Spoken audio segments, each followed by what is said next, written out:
I need you to do something for me.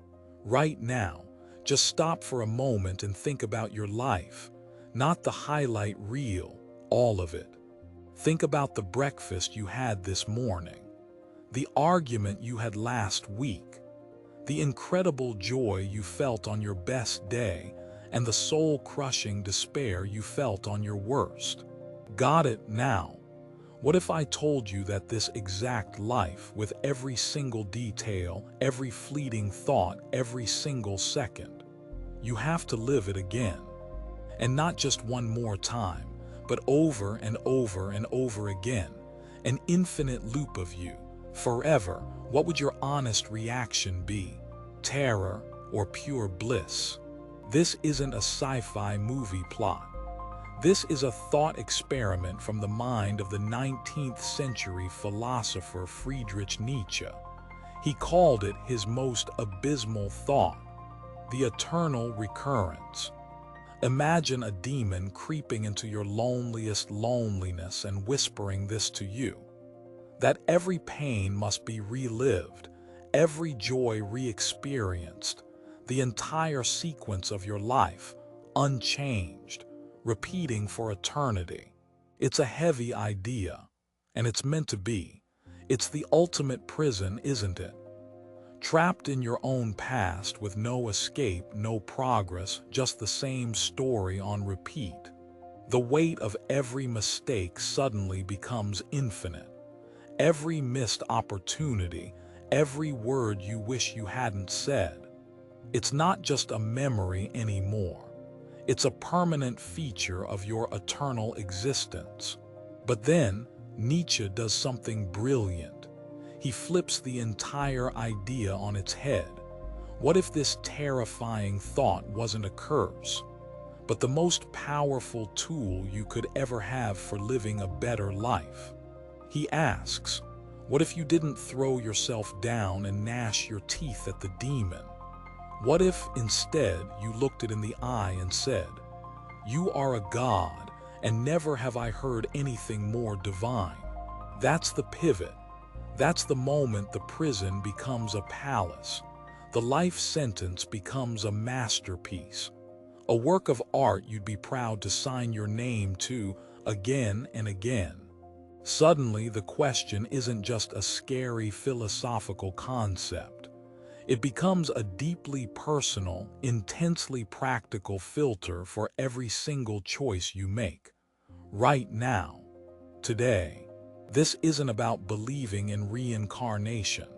You don't have to believe this is literally true. That's not the point. The power is in asking the question. The question is this: is what I am doing right now something I would be willing to do for all of eternity? It's that simple and that profound. Think about how this changes things.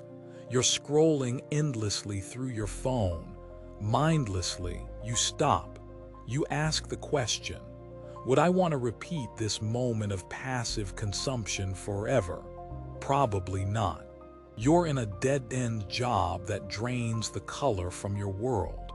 Would you be willing to relive these 8 hours every day for eternity? The silence of your answer is deafening, isn't it? You have the chance to tell someone you love them, but you're scared. Ask the question, would you rather repeat a moment of courageous vulnerability or an eternity of silent regret? The choice becomes crystal clear. Eternal recurrence acts like a giant truth serum. It cuts through all the noise, the social pressure, the fear of failure, the expectations of others, and the seductive pull of the easy way out. It forces you to confront what you truly value, not what you think you should value. Because when the stakes are eternal, you stop compromising on the things that actually matter. Suddenly, that difficult conversation you've been avoiding seems necessary. That creative project you've been putting off feels urgent. That trip you've been dreaming of becomes non-negotiable. It's a compass that always points toward meaning. It guides you away from a life of passive reaction and toward a life of active creation. You stop being a passenger and start being the author of your story. The goal is to build a life where, if that demon showed up tonight, you could honestly, genuinely, joyfully say yes. Let's do it all again, every single bit of it. But hold on, what about the bad parts? What about the suffering, the loss, the pain? Surely nobody would want to relive those moments, right? That's where the next, even more powerful idea comes in.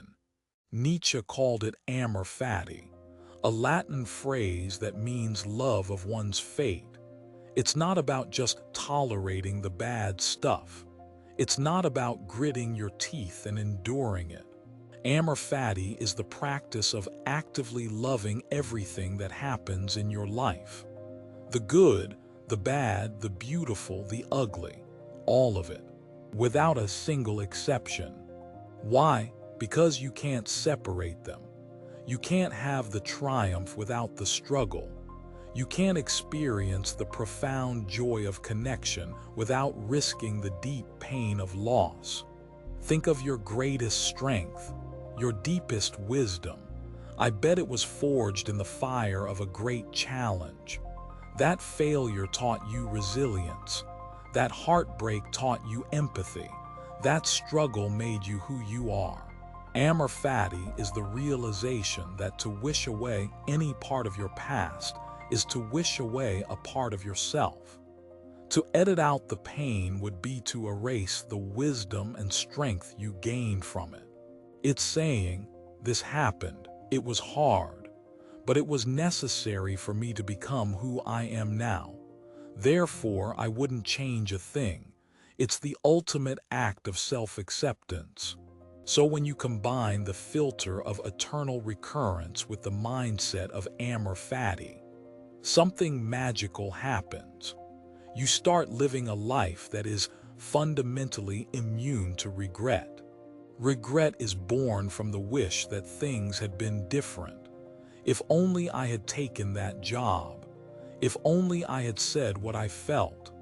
It's a rejection of your own past.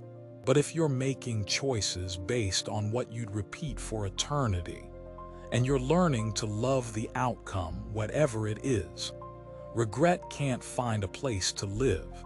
It has no oxygen. You begin to see your life not as a series of disconnected events, some good and some bad, but as a single, beautiful, interconnected tapestry. Every thread is essential to the final picture. This doesn't mean you become passive and just accept fate. It's the exact opposite. It makes you incredibly active. You fight for the future you want, precisely because you know you will love whatever path you take to get there. You take more risks, because failure isn't a final verdict, but just another interesting chapter in the book you'd gladly read again. You love more deeply, because you know the entire spectrum of feeling is part of the deal. It transforms life from a problem to be solved into an adventure to be lived. It shifts your focus from achieving some perfect, idealized future to creating a rich, meaningful present. Because this moment, right now, this is the only moment that's real. And according to this thought experiment, this moment is eternal, so you better make it count. Let's bring it back to you, the person watching this video. You don't have to become a Nietzschean scholar to use this. All you need is the question. The next time you face a choice, big or small, just ask it.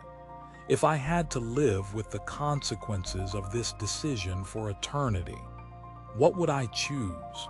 Let that question be your guide. Let it expose your fears and illuminate your deepest desires. Let it push you to be a little more courageous, a little more authentic, a little more alive. The goal isn't to live a perfect life. That's impossible. The goal is to live a full life. A life so true to yourself that its eternal repetition would be the ultimate gift, not a punishment. It's about creating a story you would be thrilled to tell over and over again. Your story, with all its beautiful, messy, complicated, and glorious details. So, are you living a life worth repeating? If the answer is no, or even just I'm not sure, the good news is you can start changing that right now with your very next choice. Because ultimately, the most abysmal thought is also the most liberating one.